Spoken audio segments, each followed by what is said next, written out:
그는 허물과 죄로 죽었던 너희를 살리셨도다. 그때 너희는 그 가운데서 행하여 이 세상 풍조를 따르고 공중의 권세 잡은 자를 따랐으니 곧 지금 불순종의 아들들 가운데서 역사하는 영이라. 전에는 우리도 다 그 가운데서 우리 육체의 욕심을 따라 지내며 육체와 마음에 원하는 것을 하여 다른 이들과 같이 본질상 진노의 자녀이었더니 긍휼이 풍성하신 하나님이 우리를 사랑하신 그 큰 사랑을 인하여 허물로 죽은 우리를 그리스도와 함께 살리셨고 너희는 은혜로 구원을 받은 것이라. 또 함께 일으키사 그리스도 예수 안에서 함께 하늘에 앉히시니 이는 그리스도 예수 안에서 우리에게 자비하심으로써 그 은혜의 지극히 풍성함을 오는 여러 세대에 나타내려 하심이라. 너희는 그 은혜에 의하여 믿음으로 말미암아 구원을 받았으니 이것은 너희에게서 난 것이 아니요 하나님의 선물이라. 행위에서 난 것이 아니니 이는 누구든지 자랑하지 못하게 함이라. 우리는 그가 만드신 바라 그리스도 예수 안에서 선한 일을 위하여 지으심을 받은 자니 이 일은 하나님이 전에 예비하사 우리로 그 가운데서 행하게 하려 하심이니라. 기도하겠습니다. 하나님 아버지, 하나님은 우리보다 크신 분인 줄로 믿습니다. 하나님은 우리 가운데 있는 그 누구보다도 이 지구와 우주보다도 크신 하나님인 줄로 믿습니다. 우리의 문제보다 크신 하나님 앞에 하나님의 무릎을 꿇고 말씀에 귀를 기울이오니 하나님 말씀이 들려지게 하시고 깨달아지게 하여 주셔서 영의 양식을 먹고 우리의 영이 새 힘을 얻는 은혜의 시간 되게 하여 주시옵소서. 예수님의 이름으로 기도합니다. 아멘. 할렐루야. 네, 지난 한 주간 잘들 보내셨습니까? 지난 수요일부터 이제 사순절이 시작되었습니다. 사순절은 이런 거죠. 그리스도께서 죄인의 구속을 위해 순환당하신 사건을 자신의 묵상하면서 자신의 신앙을 돌아보며 경건하게 절제하는 교회 절기, 우리가 이렇게 말할 수 있습니다. 또 혹은 부활주의를 기점으로 거꾸로 계산해서 주일을 뺀 40일의 기간, 또 이렇게 말하기도 합니다. 다 맞는 얘기죠. 그러나 제가 생각하는 사순절은 이런 것입니다. 죽은 나를 살리시기 위하여 죽음의 십자가의 길을 걸으시는 예수님을 따라가는 시간, 이것이 사순절입니다.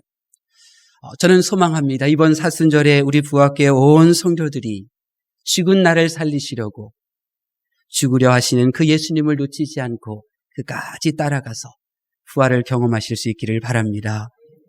성경에 일관된 메시지 중에 하나는 내가 죽었다는 것입니다. 창세기 6장 3절에 보니까 여호와께서 이르시되 나의 영이 영원히 사람과 함께하지 아니하리니 이는 그들이 육신이 됨이라. 그러나 그들의 날은 120년이 되리라 하시니라. 그랬어요. 무슨 말씀이냐면 이 말씀 가운데 사람에게는 두 가지 생명이 있다는 것. 하나는 그들이 육신이 됨이라 하신 말씀과 같이 이 육체, 이 육의 생명, 이 육의 생명이 있어요. 또 다른 하나는 영의 생명이죠. 나의 영이, 하나님의 영이 우리와 함께 하심으로 우리의 영이 가지는 생명력이 있는 것입니다. 이처럼 사람에게는 다 똑같아 보여도 이 육체의 생명만 있고 영의 생명이 없는 사람이 있고 육체의 생명과 더불어 영의 생명이 있는 사람, 이렇게 나눠볼 수가 있는 것입니다. 육체의 생명은 살아있어요. 그런데 영의 생명이 죽은 사람이 있는 거죠. 육체의 생명이 있어 세상의 사람과 다름이 없어요. 그런데 영의 생명이 살아있는 이 영체로 살아가는 사람이 있는 것이죠. 어떻게 이런 차이를 만들었느냐? 누가 이런 차이를 만들었느냐? 성경에 보니까 아담의 범죄 이후로 우리의 영은 다 죽었다고 하나님은 말씀하셨는데, 그렇다면 지구상에 존재하는 사람은 다 영은 죽고 육체의 생명만 존재하는 건데, 지금 우리 주변을 둘러보면 영의 생명까지 소유한 사람이 있단 말이죠. 이런 차이를 누가 만드셨느냐? 바로 예수님이 만드신 것입니다. 이번 사순절 기간에 오직 복음에 푹 빠져서 생각하시고 말씀하시고 행동하셔서 이번 3월 27일 이 부활절을 정말 부활이 있구나, 이 놀라운 감격을 경험하는 저와 여러분이 되시기를 예수님의 이름으로 축원합니다. 오늘 유달리 물이 참 맛있는데요. 우리 전도사님 물 좀 한 컵 좀 더 여기 좀 가져오셨으면 좋겠어요. 약간 미지근한 물만 담아주시면 좋겠습니다. 감사합니다. 이 맛있는 물을 저만 마셔서 죄송합니다. 감기 걸리면 이 맛있는 물이 맛있다는 것을 알 수가 있을 거예요. 자, 오늘 이 본문 말씀은 복음에 대한 말씀이에요. 복음이 뭐냐? 여러분, 복음이 뭡니까? 오늘 본문 말씀은 바로 이 복음에 대한 내용이에요. 복음이 무엇인지에 대해서 설명해 주고 있어요. 그런데 복음에 대해서 설명하시기 전에 먼저 복음을 믿기 전에 우리 사람들의 모습을 다시 한번 드러내고 계신 거죠. 먼저는 우리는 죽은 자라는 거죠. 우리 1절 말씀 다시 한번 보겠습니다. 1절 말씀 시작. 아멘. 이 1절에서 그는 예수님을 말하는 거거든요. 예수님을 말해요. 예수님께서 죄와 허물, 이 허물과 죄로 죽었던 나를 이제 살려내셨다. 이렇게 말씀하고 있습니다. 무슨 말씀이냐면 이 세상에 있는 모든 사람들, 살아있는 모든 사람들은 살아있다 하지만 실질적으로는 육체만 살아있는데 왜 그러냐? 그 영의 생명은 허물과 죄로 죽었기 때문에 그렇다. 허물과 죄로 인해서 그 영이 죽었기 때문이다. 그렇게 말하고 있는 거예요. 신기하죠? 생명이 허물과 죄 때문에 죽는다니 참 신기하지 않습니까? 근데 영의 생명은 바로 그런 거예요. 허물과 죄로 죽는 것이 바로 나의 영의 모습인 거죠. 근데 아무리 생각하면 생각할수록 이 말씀이 옳아요. 보세요. 허물은 헬라어로 파라프토마라고 말해요.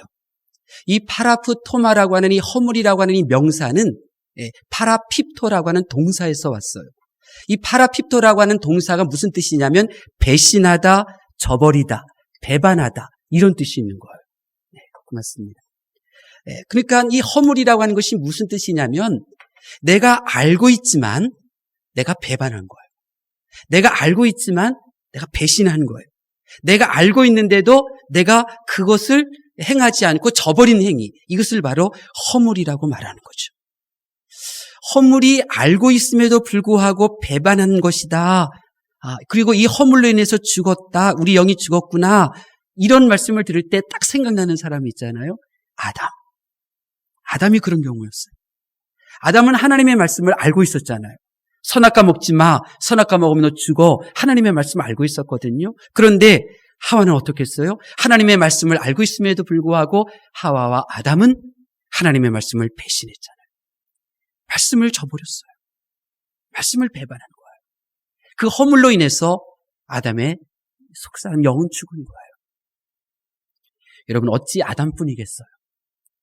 저 또한 허물투성이 인간에 불과해요. 제가 알고 있는 하나님의 말씀이 얼마나 많아요?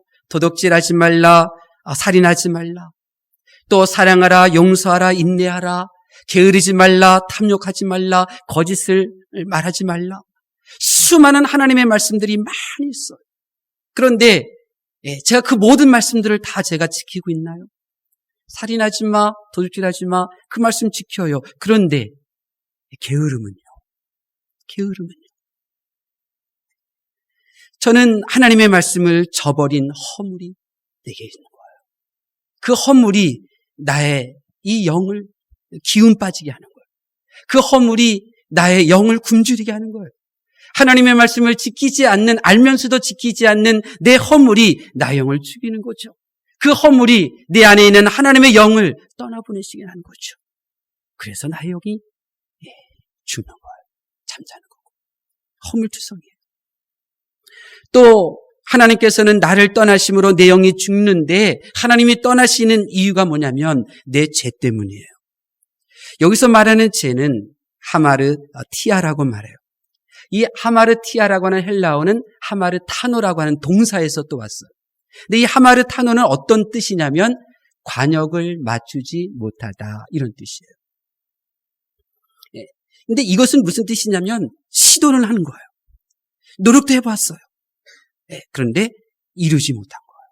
이게 죄예요. 선하려고 했어요. 노력도 해봤어요. 근데 선에 도달하지 못했어요. 그러면 죄예요. 그 죄로 영이 죽는 거예요. 사도행전에 보니까 아덴의 사람들 종교성이 탁월했어요. 그래서 그들이 알지 못하는 신도 섬겼잖아요.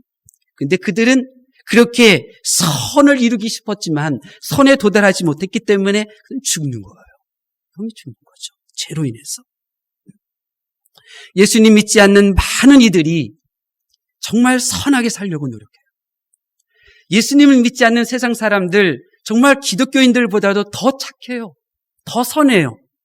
그런데 그들의 영은 죽어요. 왜요? 선에 도달하지 못했기 때문에. 관역에 도달하지 못했던 모든 것들은 죄거든요. 그 죄 때문에 영이 죽는 거예요.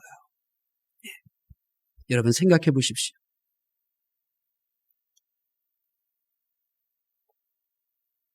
아무리 하나님을 잘 믿는다고 하지만 그가 알고 있는 말씀 모두 행하는 그런 허물 없는 성도가 어디 있습니까? 허물을 이야기하면 다른 사람의 허물이 커 보이잖아요.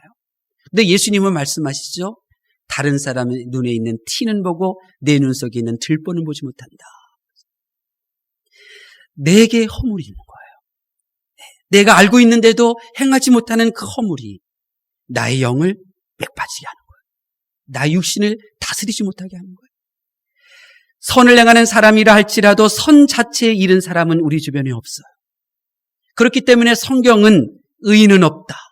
의인은 없다. 한 사람도 없다. 이렇게 말하는 것입니다. 이처럼 우리의 모습은 영으로 죽을 수밖에 없어요. 하나님의 말씀을 알고 있지만 나는 말씀을 저버리며 하나님을 배반하고 끊임없이 하나님을 배신함으로 나의 영이 죽어요. 하나님의 말씀을 모르지만 양심이 있어 선을 향하여 선을 행하는 듯 하지만은 아무리 노력하고 애쓰고 심지어 자기 몸을 불사르며 타인을 위하여 자기의 생명을 내어놓는다 할지라도 선에 도달하지 못해요. 왜 그러냐면 허물과 죄가 우리에게 영향력을 끼치기 때문에 부정적인 영향력을 끼쳐요. 이 허물과 죄가 우리 안에서 어떻게 작동하냐면 망가지도록 작동을 하는 거예요. 그래서 이 허물과 죄는 우리 생각에 영향을 끼치거든요. 그래서 아무리 지식이 많고 지능이 뛰어나도 이 영적인 일을 분별해내지를 못하는 거예요. 또 이렇게 생각하면 유익인데 이렇게 생각해서 다툼을 일으키는 이런 생각을 하게 하는 거예요. 죄와 허물이. 내 안에 있는 죄와 허물이 내가 똑바르게 생각하고 싶어도 생각하지 못하게 만드는 거예요. 허물과 죄는 우리 감정에도 영향을 미쳐요. 성경에는 항상 기뻐하라, 범사에 감사하라 말씀하시잖아요. 그런데 이 영이 죽으면 나의 감정을 통제하지 못해요. 그래서 미워해야 할 일을 오히려 기뻐하고 슬퍼해야 할 일들을 오히려 좋아하는 이 감정이 완전히 제 역할을 못하는 거예요. 네. 또한 허물과 죄는 우리 의지에도 영향을 미쳐요. 여러분 차량을 운전하시는 분 알잖아요. 차 속도 내서 가다가 브레이크 밟으면 바로 그 즉시 딱 멈추던가요? 차가 한참 가다가 멈추게 되어져 있어요. 의지도 마찬가지예요. 나는 언제든지 교회 다닐 수 있다. 나는 언제든지 예수님을 영접할 수 있다.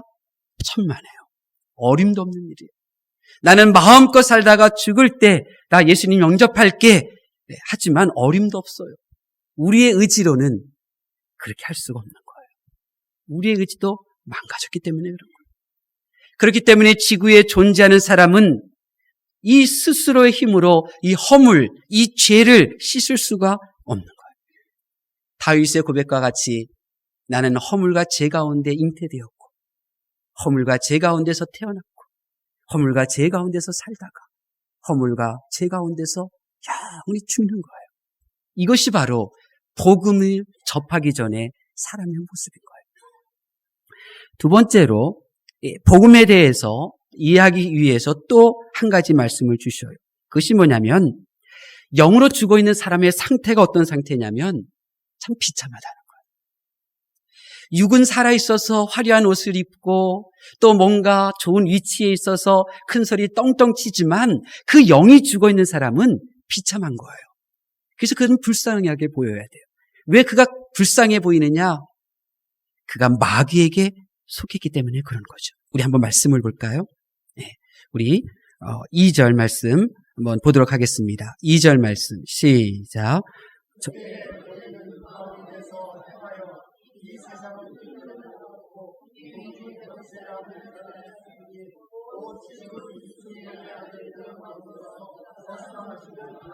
아멘. 우리 영이 죽으면 반드시 그 살아있는 육체는 마귀에게 속하게 되어져 있어요. 마귀에게 속하면 참 비참한 거죠. 참 비참해요. 마귀에게 속한 사람은 이 오늘 말씀과 같이 세상 풍조를 따라요. 그가 선한 사람이든 고상한 지식이 있든 소용이 없어요. 그가 어떤 위치에 있든 결국은 이 세상의 길로 가요. 마귀의 길로 속하면 이 공중권세에 잡은 그 마귀의 지배를 이제 받을 수밖에 없는 거예요. 마귀라고 하는 말은 헬라어로 디아볼로스라고 하는데 이 디아볼로스가 무슨 뜻이냐면 고소자, 고발자 이런 뜻이에요. 그래서 마귀에게 속한 사람의 삶의 특징을 보면 항상 고소해요. 고발해요. 다툼을 유발하는 거예요. 그 사람의 약점을 덮어줄 줄을 몰라요. 약점을 캐내서 그 사람을 뒤처지게 만들고 내가 앞서는 걸로 만들어버리죠. 이 마귀에게 속하면 합력할 줄을 몰라요. 항상 나누려고 하죠. 고소해요. 너는 잘못했고 나는 잘못 안 했다는 거죠. 항상 나누어요. 사탄을 뜻하는 사타나스도 마찬가지예요. 이 사타나스는 대적자라고 하는 뜻이에요. 그래서 항상 대적해요. 집에서는 자녀가 부모에게 대적해요. 학교에서는 학생들이 선생님에게 대적해요. 직장에서는 상사에게 대적하죠. 왜요? 이 세상의 풍조를 따르게 되어 있거든요. 마귀에게 속했기 때문에. 그래서 순종의 그 기쁨, 순종하면서 오는 그 자유함을 몰라요. 그냥 대적을 통해서 자기가 강한 줄 알죠. 대적을 통해서 자기가 깨어있는 자인 줄 착각하죠. 이것이 바로 이 마귀에게 속한 자의 모습이에요. 그러니 비참한 거죠. 불쌍한 거예요. 영적인 죽음이 비참한 다른 이유 하나는 3절에 또 설명되어져 있습니다. 우리 3절 말씀 볼까요? 3절 말씀 시작. 전에는 우리도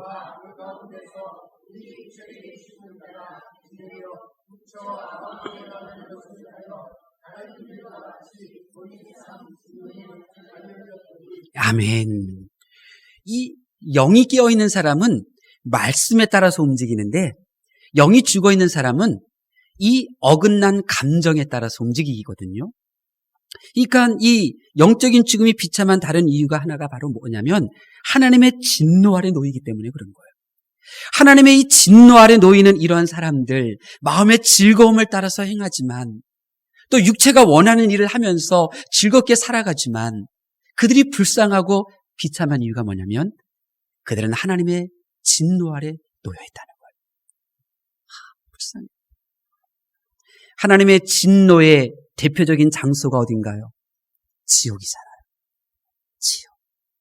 예수님의 비유에 보면 부자가 그 불길 속에서 손가락 끝에 물방울 하나도 묻히지 못하는 하나님의 진노 아래 놓여요. 하나님의 진노로 통치함을 받는 것이 지옥이에요. 반면에 하나님의 사랑으로 지배를 받는 장소가 어디입니까? 천국이잖아요. 여러분은 어느 지배를 받을 건가요? 육체의 생명만 있고 영이 없는 사람들은 장차 하나님의 이 준엄한 진노 아래 놓이게 되니 그들이 얼마나 불쌍해요. 참 비참한 거죠. 그렇기 때문에 인생은 덧없는 것이에요. 아무리 육신이 화려하게 살고 원하는 대로 살고 누리고 보고 싶고 가고 싶은 곳 가면서 산다 할지라도 그 영이 죽어 있으면 하나도 부럽지 않아요. 불쌍하죠.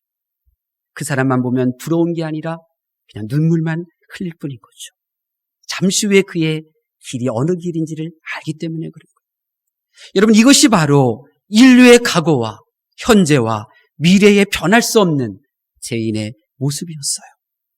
이처럼 우리의 영은 죽었고 나의 영은 죽었기에 우리의 인생은 비참하게 되는데 그것은 마귀에게 속하여 살아있으나 이 육체가 행하는 모든 일들은 마귀의 모양만 흉내내는 일들 뿐이고, 그리고 내 마음에 육신이 원하는 대로 기쁨 가운데 즐겁게 살아가나 결국 그 길의 끝은 하나님의 진노 아래 놓여 있기 때문에 이 인생은 참 비참한 거죠. 불쌍한 거예요. 이런 우리에게 하나님께서 복음을 주신 거예요. 복음은 기쁜 소식이거든요. 오늘 본문을 통하여 주시는 이 세 번째 내용이 바로 복음, 기쁜 소식에 대한 내용이에요. 우리 4절부터 6절 말씀 보도록 하겠습니다.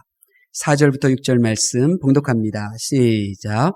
긍휼이 풍성하신 하나님이 우리를 그리스도와 함께 살리셨고 너희는 은혜로 구원을 받은 것이라. 또 함께 일으키사 그리스도 예수 안에서 함께 하늘에 앉히시니 아멘. 여기는 복음에 대해서 두 가지를 말씀하고 있어요. 복음이 무엇이냐? 복음은 이런 것이다. 두 가지를 말하고 있는데 첫 번째 복음은 메시아로 이 세상에 오신 예수님께서 나의 죄, 너의 죄, 우리 모두의 죄를 담당하셨다는 거예요. 알면서도 배신했던 허물들, 순종하려고 해도 지켜내지 못했던 우리의 죄를 예수님께서 다 짊어지시고 십자가의 길을 가셔서 나의 모든 죄를 씻어주신 그 예수님이 이 세상에 오셨다는 거죠. 이것이 복음이에요. 이것이 기쁜 소식인 거예요. 복음 다른 하나는 내 모든 죄를 담당하신 예수님을 믿게 되면 하나님의 나라, 천국에 앉아 있게 된다는 거죠. 이것이 복음이에요. 육체 안에서 이 세상에 살던 나의 영이 영원한 천국에서 살게 되는 거예요. 이것이 기쁜 소식이고 이것이 복음인 것입니다. 그런데 이 복음은 우리가 얻은 것이 아니에요. 이 복음을 내가 자격이 있어서 받은 것이 아니었어요. 오직 하나님의 사랑, 하나님의 십자가의 은혜로 된 것이죠. 한마디로 하나님의 거저주시는 선물인 거예요. 우리 9절 말씀 볼까요? 9절 말씀 시작. 난 것이 아니니 이는 누구든지 자랑하지 못하게 함이라. 아멘. 이 복음을 받아들인 성도는 교회 안에서 자랑하지 않아요. 자기의 헌신을. 이 복음을 안 성도는 결코 낙심하지 않아요. 나를 알아주지 않는다고. 이 복음을 맛본 성도는 흔들리지 않고 다른 사람 어떠하든지 오직 복음 안에서 천국을 바라보며 믿음대로 그 길을 걸어가요. 복음을 맛본 사람은 그런 거예요.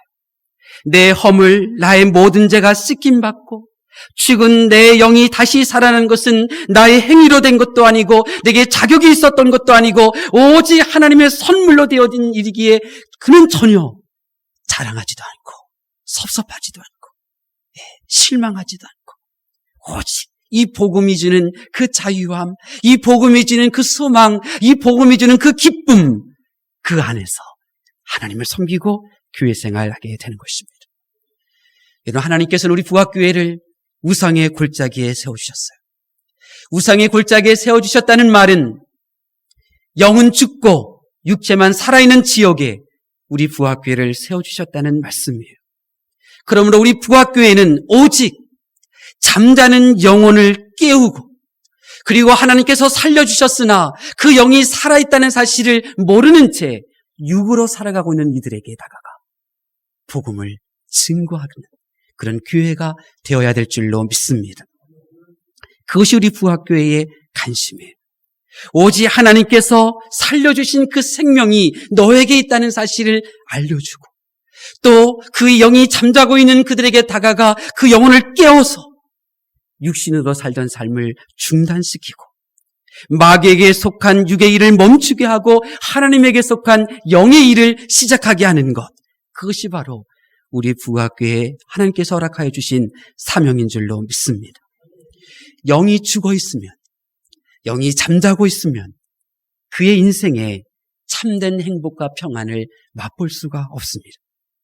요한 3서 1장 2절에 사랑하는 자여 내 영혼이 잘됨같이 내 영혼이 잘됨같이 내가 범사에 잘되고 강건하기를 내가 간구하노라. 내가 범사에 잘 되려면, 내가 강건하려면 나의 영혼이 살아있어야 되는 거예요. 나의 영혼이 잠자면 안 되는 거예요. 영이 죽은 채 살면 아무리 육체의 삶이 고달프지 않고 그의 인생길에 험한 일 겪지 않고 성공가도를 달린다 할지라도 마음에는 공허함이 있어요. 항상 불안함이 있죠. 영이 잠든 채 생활하면 하나님께서 그에게 예배해 주신 그 놀라운 복들을 다 받아 누릴 수가 없는 거예요. 얼마나 안타까워요. 하나님께서는 여러분을 부합교회로 이끄셨습니다. 이제 잠자는 영혼들에게 찾아가셔서 그들의 영혼을 깨우세요. 또 하나님이 주신 그 생명을 알지도 못한 채 육으로 살아가는 이들에게 복음을 전하셔요. 그래야 우리가 다 함께 범사에 잘되고 강건한 삶을 누리시기를 예수님의 이름으로 축원합니다. 샘물 호스피스 들어보셨을 거예요. 샘물 호스피스. 원주희 목사님께서 세웠죠. 그 원주희 목사님이 이런 인터뷰를 했어요. 우리는 죽음에 대해 모르는 게 세 가지, 아는 게 세 가지인데 언제, 어디서, 어떻게 죽을지 모른다는 것이 모르는 것 세 가지이고 아는 것 세 가지는 누구나 죽고 혼자 죽고 죽는 순서가 없다는 것이다. 우리는 죽음에 대해서 또 한 가지 알고 있죠. 빈손으로 죽는다는 거죠. 어쨌든 오바마 대통령도 얼마 전에 말했던 것처럼 자기가 죽는 것은 분명하다, 확실하다 그렇게 말했죠. 우리는 언제 죽을지 몰라요. 언제 죽을지 몰라요. 언제 우리의 육체가 죽을지 모릅니다. 영이 살아있은 후에 육이 죽으면 그는 영원히 살 수 있어요. 그러나 여전히 영이 죽었는데 육체로만 즐겁게 살다 죽으면 그는 영원히 죽는 것입니다. 여러분 주변을 한번 생각해 보세요. 영은 죽고 육으로만 살아가는 사람들 있잖아요. 우리는 육체로 살지만 예수님을 구주로 믿고 교회에 나오니 이제 우리는 영체로 사는 법을 배우셔야 돼요. 영체로 사셔야 돼요.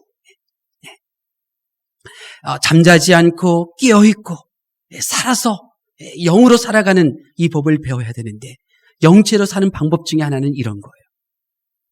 여러분의 언어와 여러분의 생각과 여러분의 행동 속에 천국을 품으세요. 여러분의 언어 속에 천국을 품으세요. 삼가는 말들이 많아질 거예요. 여러분의 생각 속에 천국을 품어보세요. 이것은 내가 해서는 안 될 생각들이야. 알게 될 거예요. 여러분들이 천국을 몸속에 품어보세요. 행동하지 않아야 될 행동들 저지르지 않게 될 거예요. 여러분 저는 알고 있어요. 이 세상에서 제일 잘 사는 방법이 뭔 줄 아세요? 천국을 품고 사는 거예요. 육체를 위하여 살던 내가 나의 영이 살아 천국을 품고 살게 되면 모든 일에 소망이 있어요. 모든 일에 합력하게 돼요. 모든 일에 있어서 과거에 발목 잡히지 않아요. 과거에 그 사람의 말, 그 사람의 행동에 발목 잡히지 않아요. 천국을 품고 살면 항상 그 사람의 변화된 모습을 기대하죠. 함께 일어날 더 좋은 모습들을 만들어내고 그 일을 행하게 되는 것이죠. 그래서 이 세상에서 잘 살게 돼요. 이 세상에서 잘 죽는 것도 마찬가지예요. 언젠가 한번 죽을 이 생에서 우리가 잘 죽는 방법이 뭔지 아십니까? 천국을 품는 거예요. 천국을 품는 거예요. 6절에 보니까 하늘에 앉히시니 그랬어요. 천국을 품으면 죽음의 영, 두려움의 영 다 쫓아낼 수가 있는 거죠. 그래서 편안하게 내 주변의 이들을 마음껏 축복하며 나에게 험한 일을 행한 사람들도 마음껏 사랑해주며 그렇게 하나님의 나라에 들어갈 수 있는 거죠. 천국을 품는 자, 잘 죽는 거예요. 영체로 살면 그런 겁니다. 잘 살고 잘 죽게 돼요. 천국을 품었기 때문에 그런 거예요. 그래서 이 세상에서 위로를 받아요. 결국 빼앗기지 않는 소망을 누려요. 그 기쁨 가운데 감사를 누리게 되는 것입니다. 이렇게 영체로 사는 사람은 살아도 천국, 죽어도 천국을 품은 것이기 때문에 항상 선하게, 선한 일에 관심을 가지고 선한 일에 모여들게 되어져 있어요. 근데 그 중에 하나가 복음을 전하는 거예요. 복음을 전하는 거예요. 우리 주변에는 잠자는 영혼이 있어요. 우리 주변에는 하나님이 그 영을 살려주셨는데도 아직도 그 영이 살아난 줄도 모르는 채 육으로 살아가는 사람들이 있어요. 바로 그들에게 다가가서 복음을 이야기하셔야 돼요. 복음. 충성된 일꾼이 누구입니까? 육체의 생명만 알고 살던 그에게 영원한 생명을 얻고 죽지 않는 생명을 전하는 사람이 충성된 일꾼인 것입니다. 충성된 자는 천국의 영원한 삶에 비하면 이 육체의 삶은 하루살이보다도 못한 것임을 고백하면서 예수님께서 당신의 영혼을 살리셨다고, 당신에게 영원한 하나님의 나라 그 장소를 예비해 놓으셨다고, 때를 얻든지 못 얻든지 복음 주님을 전하는 거예요. 이 선한 일을 위하여 하나님께서 저와 여러분을 먼저 살리셨고 저와 여러분을 먼저 이 부학교의 재단으로 부르신 줄로 믿습니다. 이제 영원한 생명을 값없이 얻은 자답게 이제 입을 열어서 복음을 증거하실 수 있기를 바랍니다. 하나님께서 너희 영을 살려주셨어. 하나님께서 살려주신 영이 잠들면 안 되지, 깨어나서 살아있어야 하나님께서 복을 주시는 거야. 이 복음을 전하시기를 바랍니다. 그래서 부활절에, 이번 3월 27일 부활절에 나의 복음을, 내가 전한 복음을 믿는 이와 더불어 함께 예배를 드리는 부활절이 되실 수 있기를 바랍니다. 하나님께서 여러분을 강건케 하시고 여러분을 형통하도록 복의 복을 더하여 주실 줄로 믿습니다. 기도하겠습니다.